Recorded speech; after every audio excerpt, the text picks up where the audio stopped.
ഭഗവാൻ ഇന്നലെ കൂർമാവതാര രൂപത്തിലായിരുന്നു അലങ്കാരമായിട്ട് ചാർത്തിയിട്ടുണ്ടായിരുന്നു കേട്ടോ. അരയ്ക്ക് താഴോട്ട് കൂർമ്മത്തിന്റെ രൂപത്തിലും അരയ്ക്ക് മുകളിലോട്ട് മഹാപ്രഭുവായിട്ട് ചതുർബാഹുവായിട്ടാണ് ഭഗവാനെ ചാർത്തിയിട്ടുണ്ടായിരുന്നത്. രണ്ട് കൈകളിൽ ശംഖും ചക്രവും പിടിച്ചിട്ട് പിന്നെ രണ്ട് കൈകൾ അഭയമുദ്രയും വരദാനമുദ്രയായിരുന്നു കേട്ടോ. അങ്ങനെയായിരുന്നു ഇന്നലത്തെ അലങ്കാരം.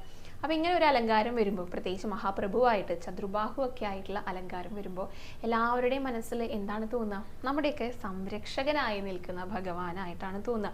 പ്രത്യേകിച്ച് അഭയമുദ്രയാണ്, നമുക്ക് എല്ലാവർക്കും അഭയമേകുന്ന ഭഗവാനാണ്. വരദാനമുദ്രയുണ്ട്. അപ്പം എന്തൊക്കെ ആഗ്രഹങ്ങളും എല്ലാം നടത്തി തരുന്ന, അതെല്ലാം നൽകി നമ്മളെ അനുഗ്രഹിക്കുന്ന ഭഗവാനാണ്. പിന്നെ ശംഖും ചക്രമൊക്കെ പിടിച്ചിരിക്കുന്നത് എന്തിനു വേണ്ടിയിട്ടാണ്? നമ്മുടെയൊക്കെ സംരക്ഷണത്തിനായിട്ട്, നമുക്ക് ചുറ്റും ഒരു കവചമായിട്ട് നിൽക്കുന്ന ഭഗവാനായിട്ടാണ്.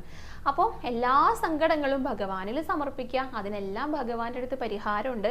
എല്ലാ ദുഃഖങ്ങളിൽ നിന്നും കരകയറ്റാനൊക്കെ ആയിട്ട് സാധിക്കുന്ന ഭഗവാനായിട്ടായിരുന്നു ഉണ്ടായിരുന്നത്. അത് തന്നെയാണ് നമ്മുടെ മനസ്സിലും തോന്നുന്നത്. ഇപ്പോൾ കൂർമാവതാരമായിട്ട് ഭഗവാൻ അവതരിക്കുന്നത് തന്നെ പാലാഴി മഥനത്തിന്റെ സമയത്ത് മന്ദരപർവ്വതം താഴേക്ക് സമുദ്രത്തിലേക്ക് താഴ്ന്നു പോയപ്പോൾ ഉയർത്തിക്കൊണ്ടുവരാനായിട്ടാണ് ഭഗവാൻ കൂർമാവതാരം എടുത്തിട്ട് വന്നിട്ടുണ്ടായിരുന്നത്. അപ്പം ഇത് തന്നെയാണ് നമ്മുടെ ജീവിതങ്ങളും ഇങ്ങനെ തന്നെയാണ്. എല്ലാവർക്കും ഒരുപാട് സങ്കടങ്ങൾ, ബുദ്ധിമുട്ടുകളൊക്കെ ഉണ്ട്. ഇനി വളരെയധികം ബുദ്ധിമുട്ടുകൾ അനുഭവിക്കുന്നവരൊക്കെ ഉണ്ട്.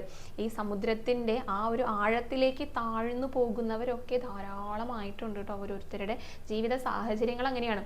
പക്ഷെ നമ്മൾ എന്താ ചെയ്യേണ്ടത്? ഭഗവാനെ, ഗുരുവായൂരപ്പനെ മുറുകെ പിടിക്കുക. ആ ഒരു വിശ്വാസം, എല്ലാത്തിൽ നിന്നും ഭഗവാൻ നമ്മളെ രക്ഷിക്കും, സംരക്ഷിക്കും എന്നുള്ള ആ ഒരു വിശ്വാസം ഉണ്ടല്ലോ, അത് നമുക്കുണ്ടെങ്കിൽ തീർച്ചയായിട്ടും ഭഗവാൻ ആ കൂർമ്മമായിട്ട് അവതരിച്ചതുപോലെ എല്ലാ കയങ്ങളിൽ നിന്നും ഉയർത്തിക്കൊണ്ടുവരും നമ്മളെ എല്ലാവരെയും.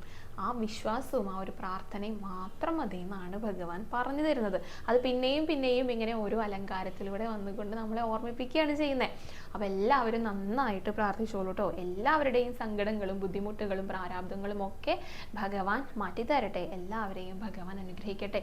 ഭഗവാന്റെ പാദങ്ങളെ ഒന്ന് സങ്കല്പിച്ചുകൊണ്ട് നന്നായിട്ട് തൊഴുത് നമസ്കരിച്ചോളൂ. ഗുരുവായൂരപ്പ ശരണം എന്നൊന്ന് കമന്റ് ബോക്സിൽ രേഖപ്പെടുത്തിക്കോളൂ.